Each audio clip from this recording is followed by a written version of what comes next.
तो आज इस वीडियो में हम बात करेंगे Newton's law of motion. Okay, Newton's के कौन कौन से नियम होते हैं और क्या नियम होते हैं उसको हम इस वीडियो में समझेंगे। इसके पहले वाले वीडियो में आप लोगों ने इनर्शिया पढ़ा था। ओके, कि इनर्शिया क्या होता है, किसी बॉडी की किसी प्रॉपर्टी होती है जिसे हम इनर्शिया कहते हैं, जो खुद इटसेल्फ न मोशन में आ सकती है और न ही रेस्ट में आ सकती है। उस बॉडी की इस प्रॉपर्टी को हम इनर्शिया कहते हैं। इनर्शिया जो होता है तीन टाइप का होता है, rest of inertia, motion of inertia, direction of inertia. तो ये सारी चीजें मैं आपको प्रीवियस के पहले वाले वीडियो में बता चुका हूं। अगर आप लोगों ने वीडियो नहीं देखा तो प्लीज हमारे चैनल पे आप एक बार फिर वो वीडियो देख सकते हैं।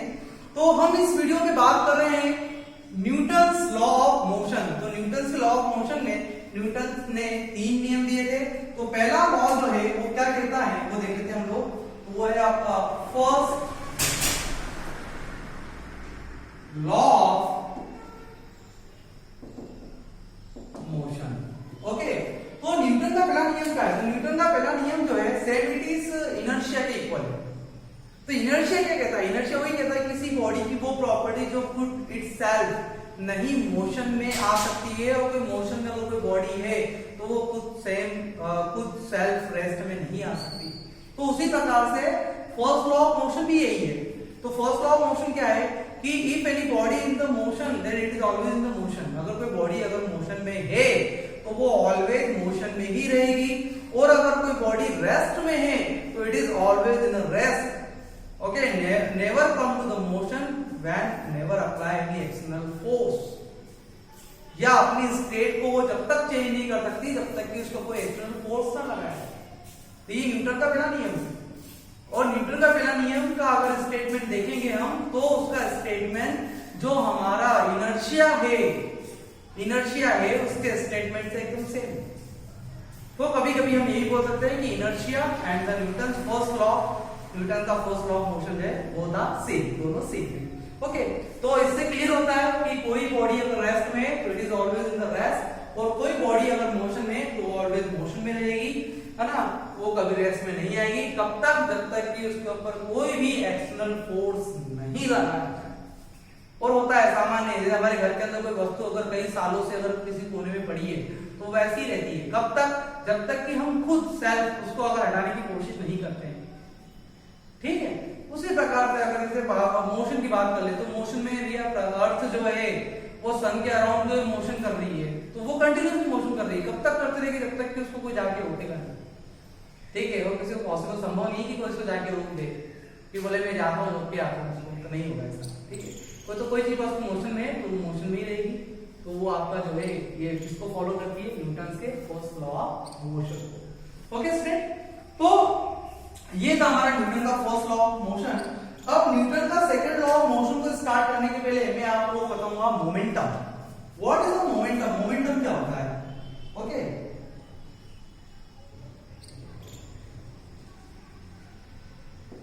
Momentum of body. अच्छा, मोमेंटम की बात करें, मोमेंटम को समझने के लिए हम मोमेंटम वर्ड जो है उसको क्लियर कर लेते हैं। मोमेंटम वर्ड, तो मोमेंटम वर्ड जो है वो मोमेंट से आया। मोमेंट का मतलब होता है किसी भी ऑब्जेक्ट की कुछ हलचल होना, मतलब मोमेंट होना। हम बोलते हैं ना हमारा हाथ मूवमेंट कर रहा है, या वो मूव कर रहा है, या मूवमेंट हो रही है उसके अंदर कुछ। तो मूवमेंट का मतलब क्या है कि विद रिस्पेक्ट टू टाइम उस ऑब्जेक्ट के अंदर डिस्प्लेसमेंट हो रहा है, वेलोसिटी आ रही है उसके अंदर कुछ न कुछ। ये सब चीजें क्या है? मूवमेंट को शो करती है। तो मोमेंट का मतलब ये momentum of the body, it is a product of mass of body and its velocity is called momentum।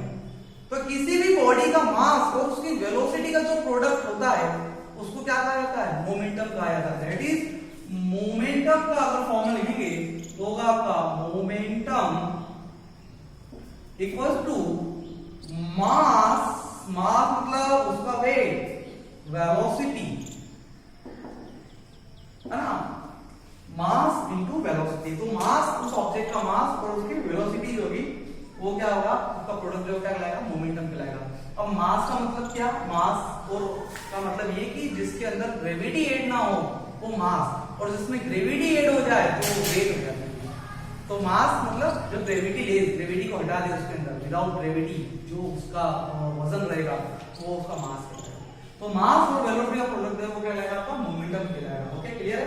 तो लेट अगर किसी ऑब्जेक्ट का let mass of the object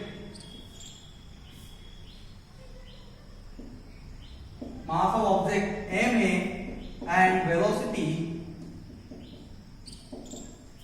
v है एंड इट्स मोमेंटम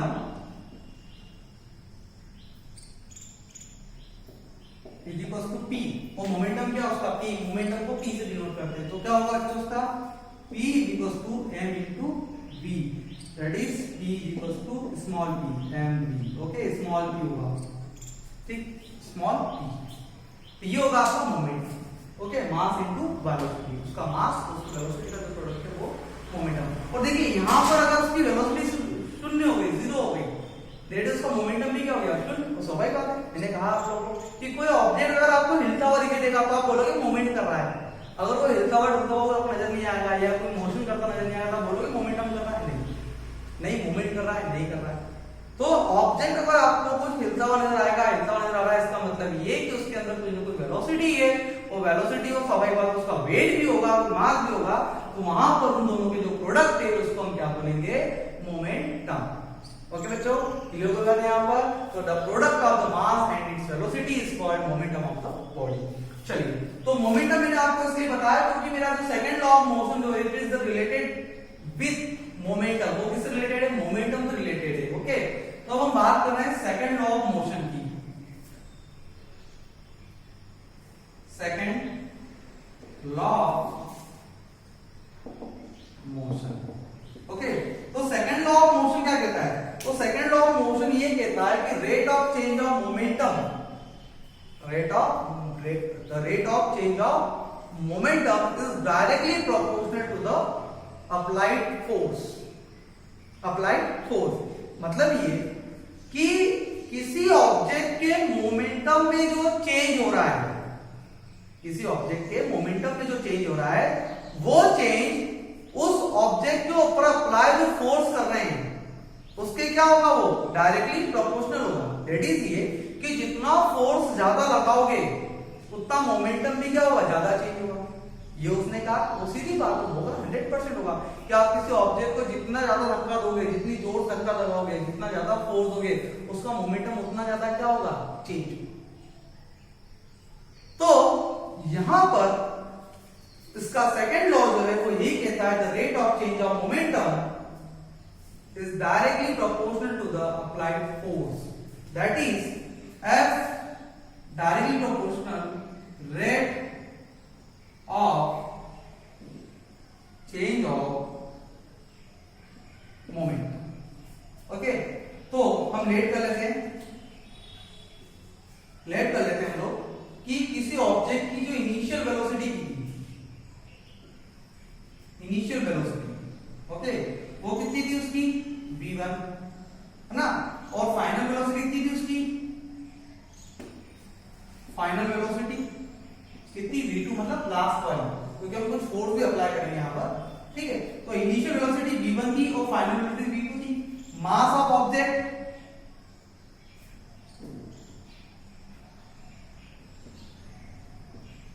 मान लीजिए स्मॉल है। ओके अब बात करते हैं हम लोग change in momentum.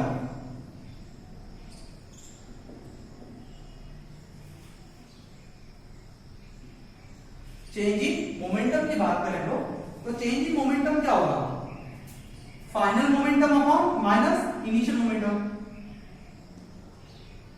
Minus initial momentum. अगर फाइनल मोमेंटम की बात करें तो मोमेंटम क्या होगा, final velocity into mass, that is v2 m minus v1m। अगर दोनों में से कॉमन निकाले m को तो क्या होगा बच्चों, v2 माइनस v1, और v2 माइनस v1 इसका मतलब क्या, चेंज इन वेलोसिटी। मतलब ये कि वेलोसिटी में कोई ना कुछ क्या हो रहा है, चेंज हो रहा है, लेकिन कितना चेंज हो रहा है आई डोंट नो, तो उसको लिखेंगे डेल v।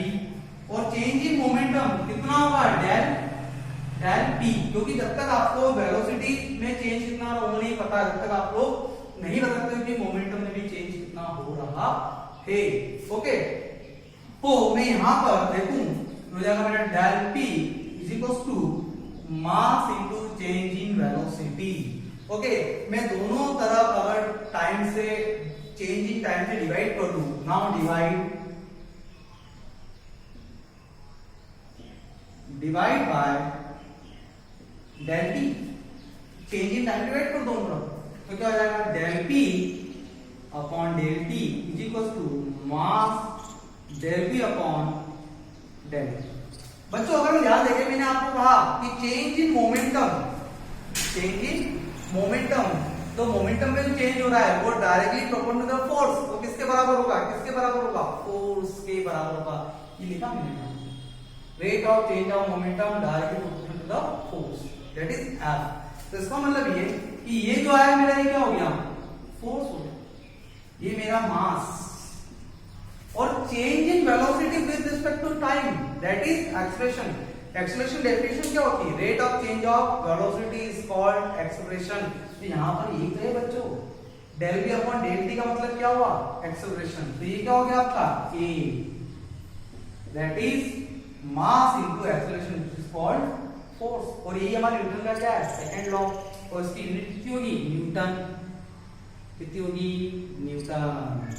क्लियर होगी बात सभी लोगों को।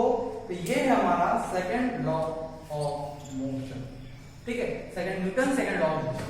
क्लियर होगी बात सभी को, बहुत ही सिंपल है। तो rate of change of momentum is equal to initial velocity final velocity, mass हो गया, change in momentum final momentum minus initial momentum, दोनों में आपने वैल्यू पुट कर दी, एंड कॉमन निकाल लिया, v2 minus v1 minus change in velocity, change in velocity होगी बच्चों डेल v। दोनों तरफ हम डेल t से डिवाइड कर देंगे टाइम से दोनों को, क्योंकि टाइम के रिस्पेक्ट में मोमेंटम भी चेंज होता है और टाइम के रिस्पेक्ट में वेलोसिटी भी चेंज होती है।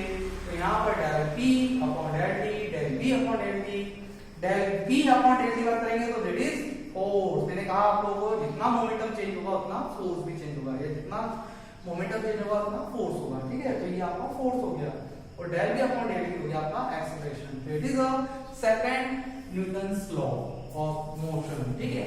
उसके बाद में थर्ड लॉ ऑफ मोशन भी आता है न्यूटन्स का, वो स्टेटमेंट में ही है, हम देख लेते हैं उसको भी। थर्ड